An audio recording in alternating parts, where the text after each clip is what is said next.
வணக்கம் Bigg Boss season 8. So Bigg Boss வந்து இன்றைக்கி ஒரு ட்விஸ்ட் வச்சு விட்டாருங்க. ஸோ இன்றைக்கி மார்னிங் ஆக்டிவிட்டின்னு சொல்லி எல்லோரையும் கூப்பிட்டு பிளாஸ்மா முன்னாடி உங்களுக்கு ஒரு 3 பாயிண்ட் கிடைக்கணும் அப்படின்னா நீங்கள் வந்து அதுக்கு எப்படி டிசர்வ்டு அப்படின்னு சொல்லி பேசுங்க அப்படின்னு வந்து பேச சொல்லிட்டார் ஒரு நிமிஷம் கொடுத்து.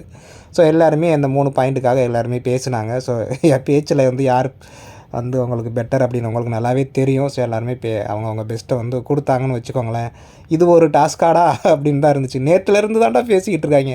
சீசன் எப்போ ஆரம்பித்ததோ அப்போ இருந்து பேசிக்கிட்டு தான்டா இருக்காங்க. திருப்பியுமாடா இந்த பேச்சை கேட்கணும் அப்படிங்கிற மாதிரி தான் இருந்துச்சு. அடலு சுப்பையில அப்படிங்கிற மாதிரி. ஸோ இதில் வந்து எல்லோரும் பேசுனதுக்கப்புறம் எல்லோரும் சூஸ் பண்ணி ஒரு ஆளை சொல்லுங்கள் யார் வந்து பெஸ்ட்டாக பேசுகிறாங்க அப்படின்னு. ஸோ எல்லோரும் வந்து அவங்களுக்கு பிடிச்சவங்கள வந்து சொல்லிக்கிட்டு இருந்தாங்க. ஸோ அதில் வந்து முத்துக்குமரன், மஞ்சரி, ஜாக்லின் எல்லாருக்குமே ஒரு ஓட்டு விழுந்துச்சுன்னு நினைக்கிறேன், அருணை தவிர. ஸோ அருண், ராணவ் அவங்கள தவிர. தீபக், விஷால் கூட ஒரு ஓட்டு விழுந்துச்சு. அடுத்து வந்து சௌந்தர்யாவுக்கும் ஓட்டு விழுகலை. ஸோ இதில் வந்து மஞ்சரிக்கு வந்து 3 ஓட்டு விழுந்து அவங்கள வந்து சூஸ் பண்ணிட்டாங்க. ஸோ அவங்க முன்னாடி வந்து நிற்க சொன்னார் பிக் பாஸ். ஸோ மஞ்சரி உங்களுக்கு வந்து 3 பாயிண்ட் கிடைக்க போகுது, எல்லோரும் சூஸ் பண்ணி அவங்கள சொல்லியிருக்காங்க அப்படிங்கிறதுனால இந்த பாயிண்ட் வந்து நான் தரப்போகிறதில்ல.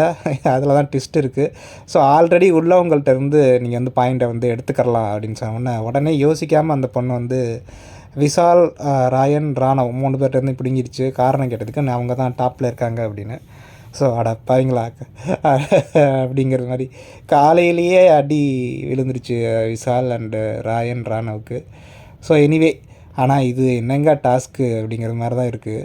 ஏன்னா பேச்சிலேயே டெய்லி இன்றைக்கி காலையில் எந்திரிச்சதுலேருந்து பேசுகிறானுங்க நேற்று நடந்த விஷயத்தை பற்றி.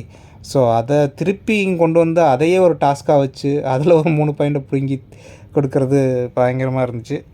ஸோ எல்லாருக்கும் பாயிண்ட்ஸ் போகணும் அப்படிங்கிறதுனால அந்த மாதிரி டாஸ்க் கொடுத்துருக்காங்களா என்னென்னு தெரில. ஸோ இன்றைக்கி ஃபுல்லாக இந்த மாதிரி மொக்கையாக தான் போகும் போல் இருக்குது, என்னென்னு தெரியல. ஸோ பார்க்கலாம் எப்படி இருக்குது அப்படின்னு. ஸோ முத்துக்குமரனுக்கு எப்படி கொடுக்க மாட்டாங்கன்னு நம்மளுக்கு நல்லாவே தெரியும். ஸோ ஏன்னா முத்துக்குமரன் பாயிண்ட் எடுத்துடக்கூடாது அப்படிங்கிறதுல நிறையா பேர் கரெக்டாக கன்சர்னாக இருப்பாங்க. So even Manjari and Jacqueline வந்து பயங்கர நடிப்பானா முத்துக்குமரனுக்கு இது பண்ணுறது மாதிரி, ஹெல்ப் பண்ணுறது மாதிரியே பண்ணிக்கிட்டு வந்து இருப்பாங்க ஜாக்லின். ஆனால் அவங்க பின்னாடி வந்து எப்படி என்னென்ன பண்ணுவாங்கன்னு நல்லாவே தெரியும். ஸோ மஞ்சரி டிசர்விங்காக இல்லைன்னா பேச்சில் வந்து அவங்க கண்டிப்பாக டிசர்விங் தான். கண்டிப்பாக அவங்கள தவிர வேறு யாருக்கும் கொடுத்தாலும் அது வந்து ஏற்றுக்கொள்ளப்பட மாட்டாத மாதிரி தான் இருக்கும். ஆனால் ராயன் ஆல்சோ நல்லா தான் பேசினான். சூப்பராக அவனுக்கு என்ன நடந்துச்சு அப்படிங்கிறத வச்சு பேசினான். ஸோ பார்க்கலாம் வரப்போகிற டாஸ்கில் எப்படி இருக்குது அப்படிங்கிறத பற்றி பார்க்கலாம். கடைசியில் விஷாலோட பாயிண்ட் ஒன்று கம்மியாகிடுச்சியா அப்படிங்கிற மாதிரி தான் இருக்குது. Okay, see you.